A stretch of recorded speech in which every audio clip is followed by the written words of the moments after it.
Salut et bienvenue sur cleboaoriginal.com. Merci de votre fidélité. 5 minutes avec César Ngadi. Tout le monde est d'accord et il en restera ainsi pendant longtemps. Nayebi que 5 minutes oya lelo batu bazali kozelango parce que babanda ko bengangai donc depuis na tongo bazali ko bengangai boyebi que lelo tozali jeudi boyebi que jeudi na tongo donc élection ezalaki publication de l'élection ezalaki prévue na mercredi na 23h mais et sali que to comité jeudi na ba 2h30 du matin ya kozela donc tozali pandaki kozela yango vraiment na bokebinyo surtout donc boyebi que 5 minutes et l'andaka actualité na kokaki jamais ko passer à côté ya makambu oyo eningisi mukili na ningi déjà avant na banda na 5 minutes ya lelo na lobela binoke lelo tokosolola masolo kaka ya publication ya ba résultat ya Félix Tshisekedi victoire na ye ba stratégie ba makambu nyoso ba réclamation toko lobela yango na mbala ya sima na sengi na bino boyebi que il faut bozala na confiance na ngai boyebi que 5 minutes avec César Ngadi ndenge na sololaka confiance il faut ezala boyeba que na ko décevoir binote na bandi déjà na kolobela bino boyeba que politique ezali kwanga na makaya bute politique ezali loso na madesute politique ezali politique yango bo moni ba mama ba papa kala soki mwana koti politique balbi ah komi muta lokuta politique eza politique donc tozali kolobela politique élection eza provisoire dès que bazolo bezali provisoire c'est partout dans le monde c'est comme ça ce qui n'a nos cours constitutionnels est validé ba résultat donc yangwana balobaka élection ezali provisoire il a dit cité que élection et salamité donc basali kaka donc élection surtout il faut cours constitutionnel et validé yango bongo et commis définitive ndenge pe bomona ki awa ndenge zalaka donc le plus important peuple congolais boyo kanga parce que congolais to yebi eloko to lingaka te le plus important ezali sikoyo ke mboka na biso Congo tozolobela susu rwandais te tozolobela susu étranger te ke azo diriger biso mboka na biso lelo tozui mwana mboka mutu azo diriger mboka na biso mutu ako diriger mboka na biso parce que élection zana provisoire donc Félix Tshisekedi Tshilombo nayebi te pour congolais tozali vraiment l'une des spécificités na biso ezali ko pesa batu ba nationalité na éviter ce qui va repasser sous nationalité mais jusqu'à preuve du contraire na limité parce que ce bango bimsele nationalité mais ba bimisa qui mais Félix Azali congolais de souche congolais 100% donc moi na mboka moi na ya papa Tshisekedi donc mutako diriger biso congolais pur de sang donc pire yanké donc na yebisi bino boka bien que Félix Tshisekedi a plus têtu que papa Tshisekedi na zo sabino parce que na yebi yango. Avant de développer Makambu, parce que 5 minutes, que tout le monde est d'accord et il en restera ainsi pour longtemps. Donc avant tout banda, ma solo pensa, na tcheli bino bota la bino moko déclaration à nanga et le gars pesenga pe mawa. Donc vraiment mon climat bimba bazota la biso ezaki le moko que monde entier zota là mais balobi 23h et comme tina ba 1h du matin presque 2h du matin mettant bazu parole nanga à ce qui même pas. Donc bota la kaka mboka na biso ndenge zo kende mela tiki bino boyoka publication tengi nanga lobaki déclaration que Félix Tshisekedi Tshilombo élu président de la République démocratique du Congo. Bolanda Bilomoko.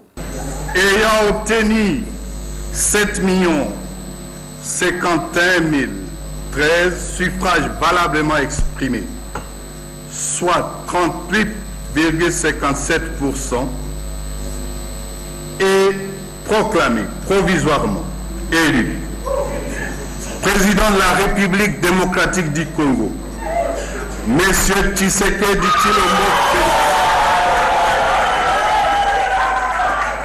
Binomoko Bolandi, Botali, Ndengi, déclaration salami, Bolandi, Ndengi Balobi, bolandi na ba nombre de fois salamaki bolandi makambo ndenge ezali lelo ndenge na yebisaki bino ke tokolobela kaka publication oyo ndenge makambo esalami ba stratégie ndenge basignaki soki ndenge lekaki kuna na Nairobi na makambo ndenge koleka après na ba réclamation ndenge ezali kosalema tokolobela yango na 5 minutes oyo ezoya na makambo nyonso tu lelo na lingi na expliquer bino na ndenge makambo lekaki na kanisi bolandi déclaration nanga na prometaki bino mo 5 minutes ndenge na lobaka na prometaka na lobaki nanga soki atangi na munoko na ye kombo ya Shadar ite anakisi pesa ke Shadar a gagné atangi ou bien Fayulu atangi ou bien Félix Tshisekedi nanga na kosala les 5 minutes pour na loba pesa ke Seni pour nanga ko pesa commission indépendante à solo donc nanga besoin 5 minutes na ye donc tant on a yo qui ba résultat et faire penser ngamba la moko na papa Tshisekedi papa Nabiso défunt papa Nabiso Tshisekedi père de la démocratie na kanisi place à Zali et puis na kanisité je suis sûr et certain il est fier de Félix Tshisekedi na kanisi pe lisusu mbala suka nazo ki Félix Tshisekedi ezalaki na hôpital na Belgique place défunt frère nangai donc il a aimé na mbet hôpital pesi téléphone à sololi na ndenga benga kaye petit naye ya internat ya tumba ya zai na mbet hôpital à lobby de on a eu karabi ah leki nanga yaka oyo talanga ite ba sololi donc na zongeli su makambo ngo donc epesinga ka moi mawana motema mais c'est la vie donc il a aimé place aux ali yebake leki na yo ya internat tumba lelo ba élire président de la République ya mboka na biso Félix Tshisekedi 5 minutes ezako le banayo César Ngadi azako le banayo lelo Félix Otimba oyebi ke Otimba donc okoki ko sopa bulute kanambe kana shenyanga la kata wana wande kokanisa teke tobosani yo oyo sali wana remercier ezate parce que élection il fallait salama ezali élection mboka na biso yo zalaki na droite ya kosalango olingai kosalango metango ke na ngola balingo kangomba na moko atino na CPI donc ozalaki na choix te bo umeli kuna na délégation na yo ozongi donc moya osala ezate oyo kocha dofe moko bo ezanga tina parce que yo muto lingai kocha donc tokoki ko remercier po na makambo wana te Félix n'a répété que Félix Otimba donc kanambe kanache aza yuma devant yo Otimba il faut la qui c'est donc kanache au côté qu'il est tenté donc kanache de kato le bana kanache il faut dans solo na mbunchu tona dikosi donc ko bikate donc kanache akasate que a cause sa distraction donc kanache aza yuma Félix Tshisekedi Otimba kolika kanache yeba ki yo na bachiki kuna na interno za ki gardien de but au monika soke équipe ba sopé équipe muta sovaka Moutouansuka gardien au moins bando ya bolo beta ba joplo à gauche ba parade ya sima donc au bando sauver équipe les années il faut sauver Congo pas déjà c'est salami donc sikoyo batu wana nde tozolo baka kanambe il faut akangama kanama za mo kangami ndeka ba soda ba lobaka donc na passer mbala moko na tirer le commando donc cordelette rouge père vert ya solo donc ndé balobaka donc kanamba za mokangami yo kuto okangete parce que kanambe ba yo lokotaye yemoko akeye donc ezali ya solo akokangama donc akanisa te ke kanambo kanisa te ke so osembe leso to bosanité otika te ba ko kanga yo okende CPI akokende CPI ozuma solo na mbutu to na dikosi après bembele to tchanga ta na kacho ils ont ata 400 ans ya prison faire donc Félix nazo répéter sous Timba donc boule kakate nyangala kata wana ya kanashenka bila wana nyangala kata wana tilelo donc kora papa ezali na Belgique na morgue tilelo na piyo donc parce que ya ninga kezonga te abando solo ba chantage aux primature soki neto boyaki ti akangaki corps donc yona ye donc boza ba camarade te donc soko ngole misa boule donc boule kaka wana na colère wana na kasi bino botala na ba image na isi bino ndenge Félix Tshisekedi avant kende na Kisasa na campagne akende ko beta tour kuna s'incliner devant Papa Tshisekedi pour son esprit donc boule makambo wana Félix donc Jowana okoko sala ne likopate to mona raté que président sortant donc a permis na mboka na président élu avandi na mboka moko donc yaza Rwandais akoluka masolo abalukela yo donc ndenge za wana donc Félix Tshisekedi nazo yebiso na yebike na asuri na yo il faut azwa masolo na mbutu to na dikosi to koko bikisa ete naza ko sekasiko yo président na yo sika Shaddai na kasi bomo na photo Shaddai nde akomo lela na munoko mboka Shaddai omoni yo timbate Shaddai basimbisi yo yombo Shaddai na clique na bino bakozwa ta matata mponyo asala musolo moni matata mponyo akumisaki yo bazozwa yo penzo zo kanza yo penza yo Shaddai yo ongoko ma président tande ngoko molela à part yo ba très belo wana su batondi wana donc tala na lusiko chibala penza chibala yo osuka wapi o traiza so za ino calme tala siko chibala osuka wapi chibala ba makila ba très wana nyoso tout et pour nazo penser na incompétent oyo ya Ilunga donc ministre ya diaspora au ticket le côté Ilunga yo kutoza mutani boso Tshisekedi ya kolongola na liste ba ministre très ya kosakanate au ticket rien banque salamate vote ya l'étranger vote ya diaspora salamate à part na gansi ba tapi o tcheki kuna na affaire étranger étage na wana ba tapi rouge au ticket za souvenir donc bino tout beaucoup sibir bino tout beaucoup pakata to bosani bino te bokanisa te ke ndenge Félix aleki et bo wane zali na zebisi bino ke politicien ko alobaka na moyi yango alobaka na butu te beaucoup zoma solo beaucoup kimambango parce que oyo to lingaki yango yo ezwami na lingina la sabino dernière fois nazalaki na Félix Tshisekedi président donc oyo élu donc to linga te zandengwana dernière fois nazalaki na ye tango na yebisaka bino ke tango nazoloba ke kana chen nyanga na kata kabila kozwa masolo na mbutu to na dikosi bamosusu basekaka bamwa neti jeza jete po ekosalama nayebisa bino botala ndengi nakende kokutana na Félix ezalaki na novembre ce qui est le 9 novembre l'année passée donc non le 9 novembre il y a 2 ans donc le 9 novembre 2017 tokendeki kokutana to yamba ya utek bisa zozwa avion na ye na po akende Kisasa nazaki na petit na nga Gimisho Wanzo tokende kokutana na ye to sololi masola kati donc boyoka déjà ndenge na lobaki déjà na bulaki déjà que Félix Tshisekedi un jour akozala président de la République boyoka na kati ndenge na lobi donc po bomona ke eza jeté donc na tiki bino na ba image botala ndenge na kendaki kokutana na président de la République élu Félix Tshisekedi.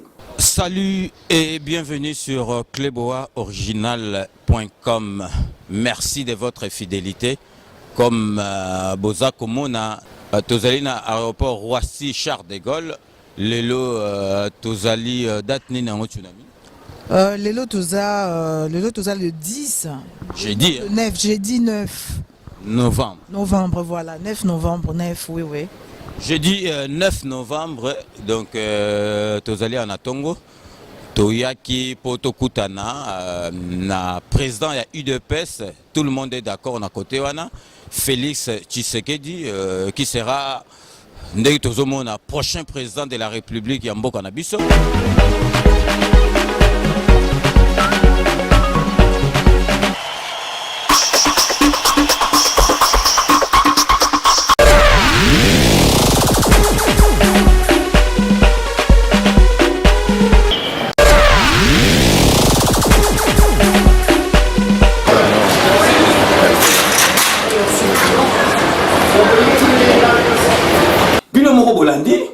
ndenge tokutanaki toyambani tosololaki masola kati o musuna kokolo ba te mais bino mo mo déjà na lobaki ke o ya za futur président na biso bato bamona ko neti je mais lelo esalami donc asali makambo papa azoko kazo sala te lelo Félix tomboli IDPS et comme na sommet donc makambo to politique mutu tout na politique alingaka comme na firmama so comme na firmama ya politique donc o comme na suka donc yango wana Félix asali yango donc dès que la que place papa azali ko sepela na mwana na ye Félix Tshisekedi donc ndenge makambeleka ki lobi ezali ki sombo tolalite na ba 4h du matin petit na papi defla ya lemba benga bi fetenge ni nozo mona nga bi petit nanga ndenge ka ozomona parce que papi defla ya lemba za petit nanga ya masolo akati donc atana tanga akombole mingi na bemission te mais aza petit nanga ya masolo akati donc binga bi ndenge ka ozomona bi ya donc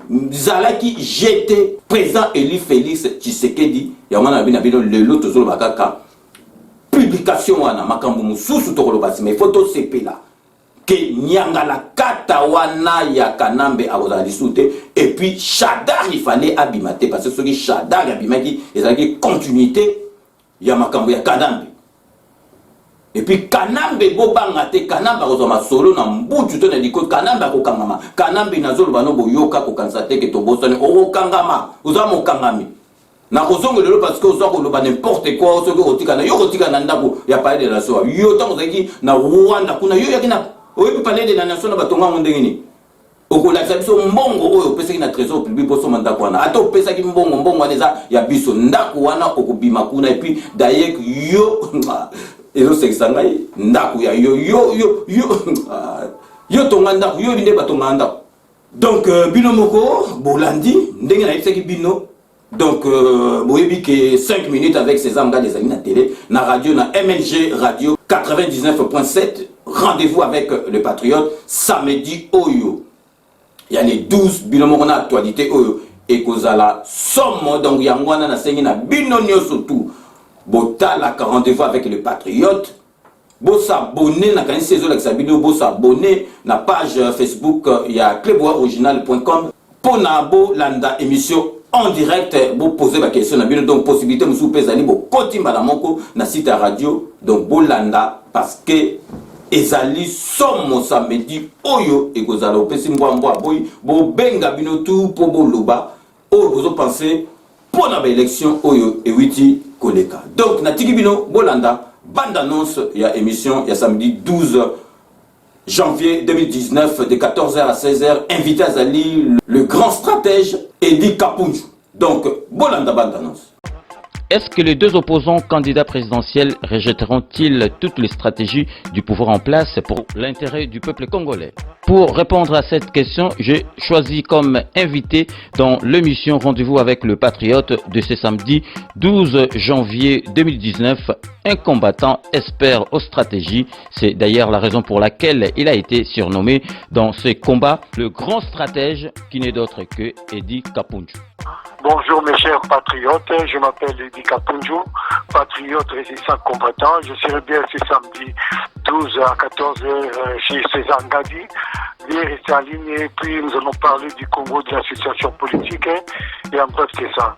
Boyebi bino moko ke publication ya ba résultat ezalaki reporté stratégie nini bazali kosala entre pouvoir en place na ba opposant candidat présidentiel. Yango wana tokolobela yango na invité na ngai samedi oyo 12 janvier 2019 de 14h à 16h na émission Nabiso Rendez-vous avec le Patriote. Donc na pesi ce mot na bandeko na ngano so ba congolais ngai Edi Kapunju ndeko na bino et puis Patriote na kozala samedi oyo na émission ya César Ngadi bola na biso en direct la question de retour na nyo ce kozala ba réponse pour la situation politique ya élection na katamboka na biso. Je vous remercie. Monsieur yango ezali à téléphone ouvert yango wana to sengi na bino bo benga biso sans hésitation na ba numéro oyo mibale ya liboso 01 64 38 54 68 na 07 53 36 38 09. Rendez-vous avec le Patriote ce samedi 12 janvier 2019 de 14h à 16h sur la 99.7 FM MNG Radio. Bino moko bolandi bande annonce donc na sengi na bino bo intervenir concept émission ezali ndenge ezali pour na bino bo intervenir jour ango to solo là bo pesa ba avis na bino oyo baza d'accord na oyo ndenge nyo surtout ekoleka ezali émission oyo esalami pour na bino donc est tombé juste samedi tozali na yango et puis samedi ekoya donc tokoluka to sala débat na ba membre ya Lamuka na UDPS bazala na plateau mais samedi o tozali na invité moko mais bino boko intervenir donc pour na bino kaka mboka wana il fallait donc kana chaîne ngala kata na Kabila donc Kabila moni nde okomi na suka to memi yo tina suka yo kanisaki okosakana na bakongolais soki ndenge nini donc okomaki na soki yo kanisaki donc okosakana biso ozozwa donc okanisi mpenza donc mututu yo otya akoganye omoni Shadrack makambo asali donc même pas deuxième troisième donc nalakisa bino kaka kefali bamédiocre na bakende botala bino moko état ya ambassade na biso ya France awa na Paris ambassade ya Congo na Paris salte ndenge ezali niveau penza même chauffage baza nango te tala bino moko tala na accueil salité oyo ezali na ambassade ya France bongo bato aboye bolingaki ka bato batikala donc botala na baimage ambassade na lobi ya ambassade ya RDC na Paris botala état wana soli na bétranger bayo osenga ba visa na ebité soki ndenge nini suka.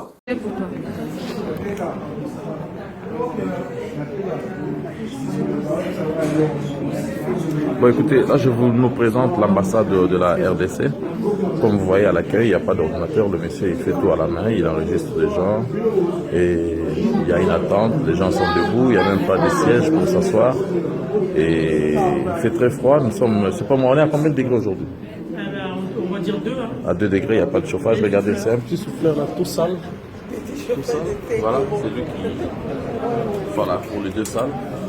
Et il y a une autre salle en bas, à côté, avec un autre petit souffleur, l'ambassade de la RDC. Un petit souffleur et une petite poubelle. Vous voyez le parterre qui n'est jamais nettoyé. Et il n'y a même pas de siège, tout est sale. Regardez, les fils électriques. C'est comme ça que ça se passe chez nous, en RDC. Et ce sont des visages live d'aujourd'hui, lundi 7 janvier. C'est pas vieux, c'est tout récent. Regardez comment c'est sale. C'est très sale. Voilà, parlez papa. Très sale, incroyable. C'est comme au village. Ok. On n'est pas au village. On est vraiment au village. Il faut avoir un avis à donner, monsieur. C'est l'ambassade de la RDC. Très sale, très sale. C'est abominable. Incroyable. C'est pas possible. Voilà. Nous sommes à l'ambassade de la RDC. Vous pouvez donner un message? Ouais, le monsieur ne veut pas parler. Donc voilà. L'ambassade de la RDC. Avec une petite poubelle comme celle de la cuisine de chez moi. Et voilà. Un petit souffleur. Avec tout le monde qu'il y a. Donc nous sommes à l'ambassade de la RDC. Pas d'accueil, pas d'ordinateur. À l'accueil, ça travaille à la main. Voilà, c'est un peu ça. Voilà. C'est par ici, les gens ils entrent. Il n'y a même pas d'endroit pour s'asseoir. C'est tout. Ça. Et nous sommes là. Qu'est-ce que tu peux dire pour l'ambassade? Rien. Binomo bolani na bamba joine ezali ambassade ya RDC na Paris botala ndenge moquette solo salité chauffage coûte zate donc eloko zate donc ba kiti coûte ya revendre zate bongo mboka oyo penza oyo tozala ba minéraux to mboka moko riche botala vraiment condition bazo yambela batu na ambassade penza na kati ya Panama donc ezali mawana passe na motema donc surtout kanza makambo donc nyangala kata wana penza ya kanambe kana shone fozo ma solo na mbutu pe na dikosi donc to raté te ya kanza te ke pona belezo to bossa niote na zo ça OK Félix Atimba Félix Azakino Atimba donc bokanza te ke oleka ndengwa neza jete donc kanisa Félix ba pasi ndengi papa za tisiko kuna na ndenga zo tambusa yo donc mutu papa roya ifondi ma primati to aza mutu ya kosa ne copte na komi presque à la fin ndeka na lo kana bino na 5 minutes avec César Ngadi. Je vous laisse le soin d'en tirer vos conclusions et de nous faire parvenir vos commentaires comme d'ailleurs vous en avez l'habitude de faire. Donc, na résumé le sous-sous, donc, le zalakito le belakaka ndengi ba proclamer ba résultat wana. Ba stratégie makambo nyoso tout tokolobela yango sima. Donc, to sepela ke tokolobela su makambo ya Rwandete na mboka na biso to zusiko yo mwana mboka mutu akokumbela biso na mboka. Sur ce, je mets fin à cette émission. Merci de l'avoir suivi. Nous allons nous retrouver dans 48 heures pour un nouveau numéro. D'ici là, portez-vous bien et à très bientôt. N'oubliez pas, tout le monde est d'accord et il en restera ainsi pendant longtemps. Bouibaga ke kana chien toko raté été à solo na mbuntu tona dikosi. À très bientôt.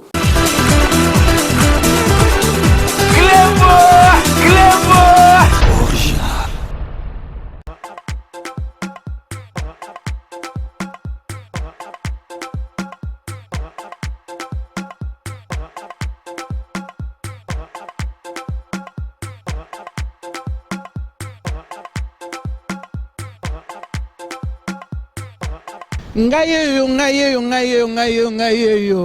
Oh, bandozela, ngayeyo. Caramélisé Chanel.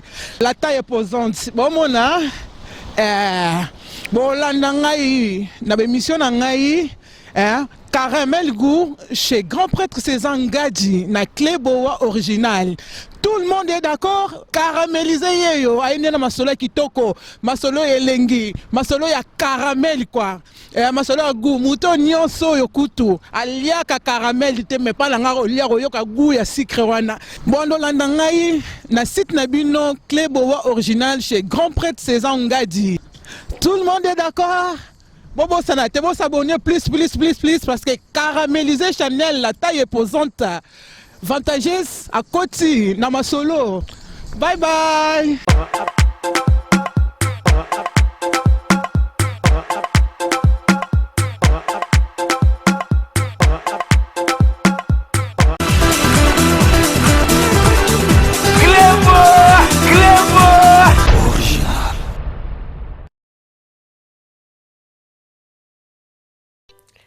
Avec Sepela TV, besoin que tu aies ma banyongo ezate.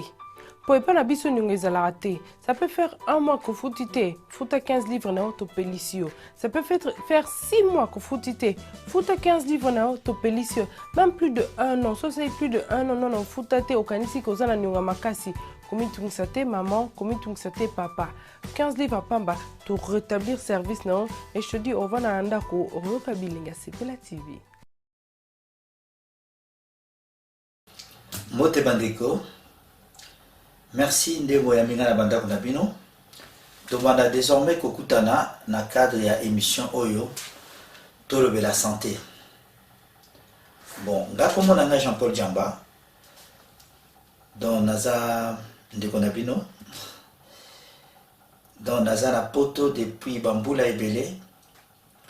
Don na longwa Kisasa na kolika na Kisasa na Bandal, hein, biso bana Bandal. Banda na longwa na yapoto musala musuna salakate na zakaka na bopito. Donc l'hypertension, le cœur est une pompe musculaire qui propulse le sang sous le réseau d'artères. Engol banini motema na biso ezali pompe et un muscle et akaniti likofi motema muteno so aniti likofi na ye.